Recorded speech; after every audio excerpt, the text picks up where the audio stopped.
안녕하세요. Development of a Routine Loaded Micelle Idle for Preventing Students Eye Disease 주제로 발표할 굿 아이디어 팀입니다.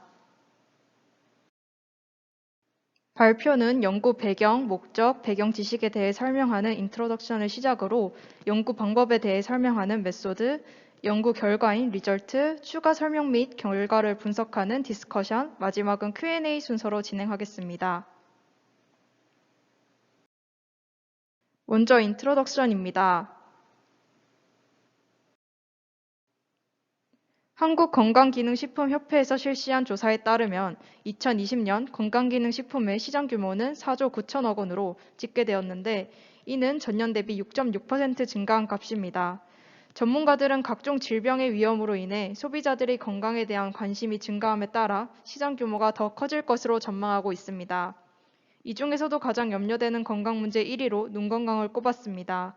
이는 스마트 기기에 대한 노출이 증가한 것이 원인으로 작용해 연령이 높은 세대뿐만 아니라 젊은 세대까지 영향을 미친 것을 알 수 있습니다. 또한 이러한 결과는 눈 건강과 관련된 건강기능식품의 시장 규모 증가로 이어지고 있습니다. 이러한 시장 동향에 맞춰 저희가 현재 대학 생활을 하고 있는 192명을 자체 조사한 결과 91.1%가 눈 건강에 대한 두려움 혹은 걱정이 있다고 응답했습니다.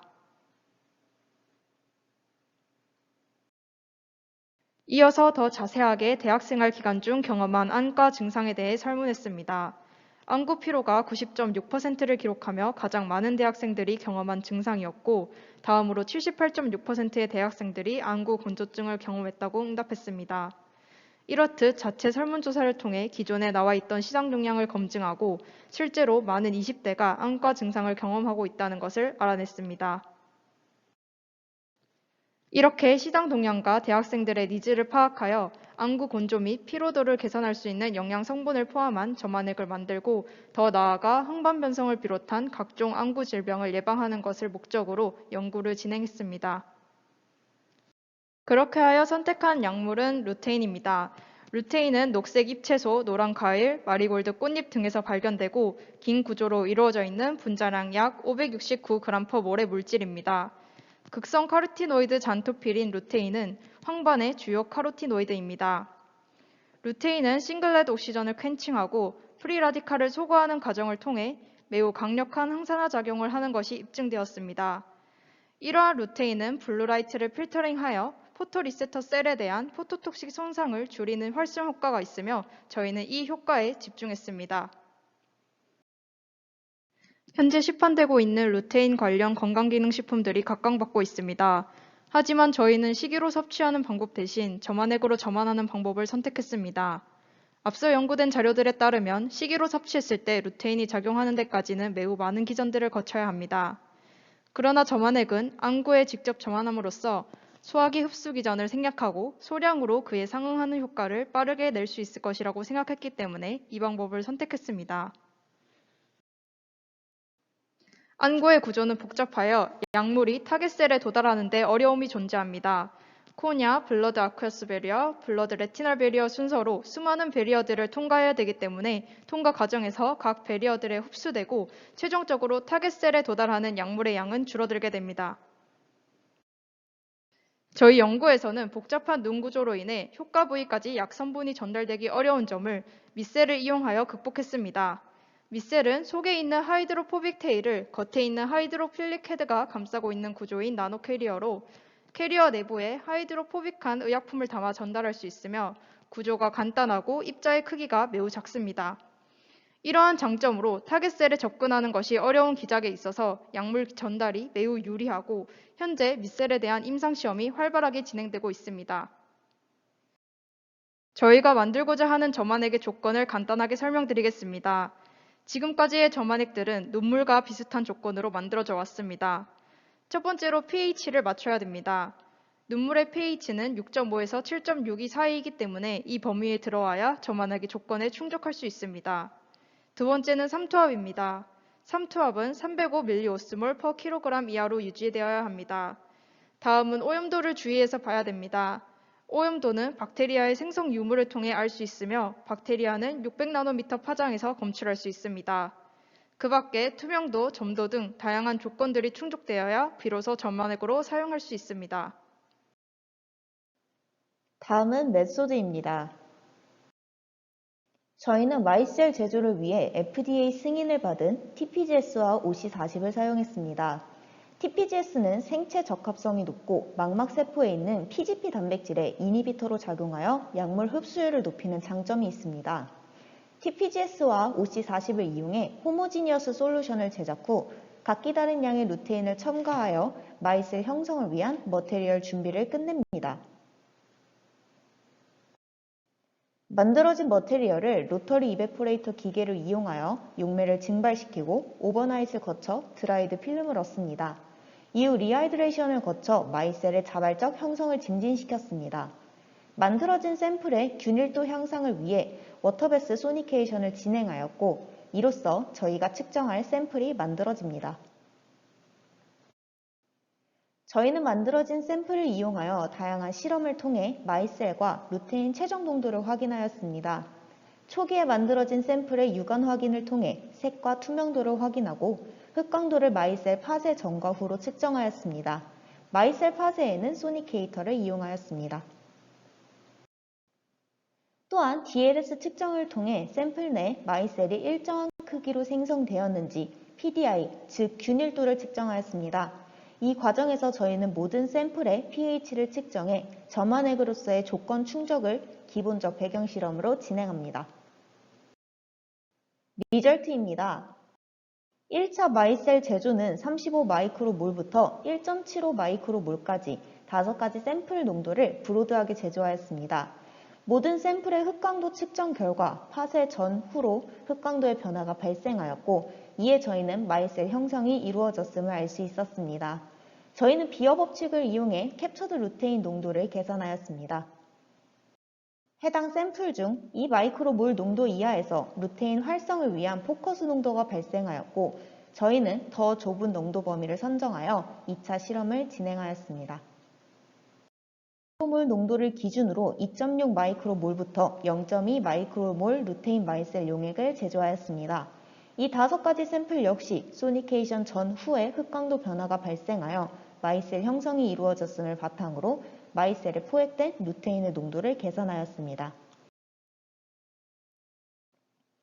2차 실험에서 최소 농도인 0.2 마이크로몰에서 가장 유의미한 루테인 포집 농도를 보였으며 이는 저희가 첨가한 농도에 비례하여 마이셀 내부의 루테인 축적도가 높음을 의미합니다. 이로써 저희는 0.2 마이크로몰에서 마이셀이 가장 잘 형성되었음을 찾을 수 있었습니다. 하지만 앞서 진행한 두 실험에 프리루테인의 양이 여전히 존재함에 있어 저희는 상업적 이익성을 위한 유실량 최소화 과정 농도 실험을 거치게 됩니다.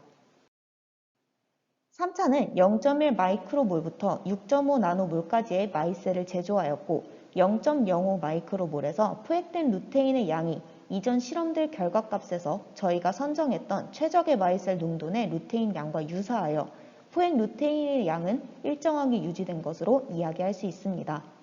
3차 실험 결과값들은 소니케이션 전 흑광도가 매우 감소했지만 프리루테인이 역시 존재하는 과포화 용액 상태로 저희는 더 낮은 농도인 4차 실험을 진행합니다.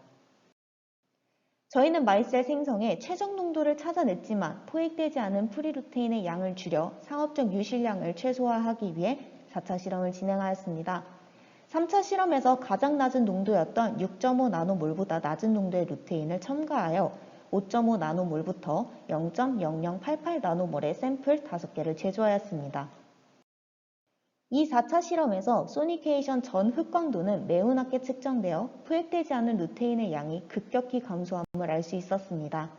소니케이션 전 후 흑광도 차이를 바탕으로 마이셀 내에 포획된 루테인의 농도를 계산했을 때 D 샘플이 가장 높아 유실량이 적은 마이셀 루테인 농도로 택했습니다. 저희가 최종적으로 뽑은 시료의 사진입니다. 프리루테인이 적고 흑광도 차이가 큰 것을 고려하여 2, 3, 4차 실험에서 각각 2개씩 뽑아 최종적으로 결과를 확인했습니다. 점화액 적합 pH 범위를 충족시키기 위해 측정한 실험 결과입니다. 저희가 최종적으로 뽑은 샘플 모두 7.4 이내 범위로 생성되어 안구염증 발생 위험도를 낮추고 상업적 점화 기준을 충족시켰음을 알 수 있습니다. 최종 샘플 중 저희는 0.1758 마이크로몰의 루테인을 첨가한 샘플을 최종 농도로 선택하였습니다. 해당 농도에서 첨가한 루테인에 비례하여 캡처드 루테인의 양이 50% 이상으로 사업적 이익과 최대 활성을 모두 나타낼 수 있는 농도임을 알 수 있습니다. 루테인 저만 샘플의 멸균 상태가 유지되었는지 오염도를 확인하기 위해 600나노미터에서 흑강도를 측정하였습니다. 소니케이션 전후로 측정한 값이 블랭크 시료와 비교했을 때 음수값이 나와 박테리아에 의한 오염은 없음을 증명할 수 있었습니다. PDI 값이 0.1에서 0.4 범위 내에 존재하였을 때 분산이 잘 되었음을 이야기하며 0.1보다 작은 값에서 모노 디스펄스, 0.4보다 큰 값은 폴리 디스펄스 값이라고 이야기합니다. 저희가 제작한 샘플들은 대부분 분산값에 있어서 유리한 값을 가지는 것을 확인할 수 있습니다. 또한 입자의 크기는 루테인 저만에 있어서 10에서 20나노미터 범위가 전달 효율성에 있어 가장 유리한 값이며 저희는 제작 과정에서 해당 크기에 맞게 조정하기 위해 PES를 이용하여 필터링을 진행하였으며 DLS 결과로 해당 크기의 마이셀이 제작되었음을 알 수 있습니다. 이 모든 조건을 충족한 B샘플이 최종적 저만액 조건입니다.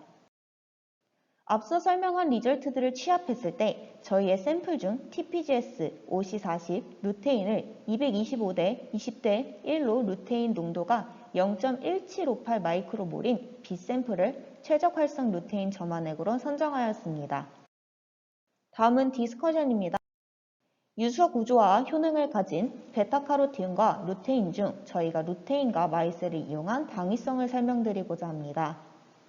일반적 황반변성 치료 성분인 베타카로틴이 흡연자의 폐암 발병률을 18% 높였고 2022년 미국 의사협회 학회지에서 두 성분 복용을 10년 동안 추적 연구한 결과 2배 가까이 증가시키는 부작용이 존재했습니다. 하지만 루테인에서는 해당 부작용이 발생하지 않아 저희는 루테인을 선정하였습니다. 화면에 보이는 그래프는 2016년 루테인 독성에 대한 선행 연구 논문을 참조한 피규어입니다. 마이셀을 이용하여 루테인을 전달하였을 때 컨트롤은 마이셀이 아닌 일반적 투약을, 나머지 값은 루테인 용량에 따른 마이셀의 생체 흡수 정도를 나타낸 값입니다. 컨트롤에서는 조직에서의 루테인 흡수가 거의 되지 않는 반면 마이셀을 이용하여 전달하였을 때 루테인의 생체 이용률이 크게 증가함이 나타납니다. 위 사진은 루테인을 투약한 후 간, 신장, 눈에서의 조직 변이 유무를 관찰한 내용입니다.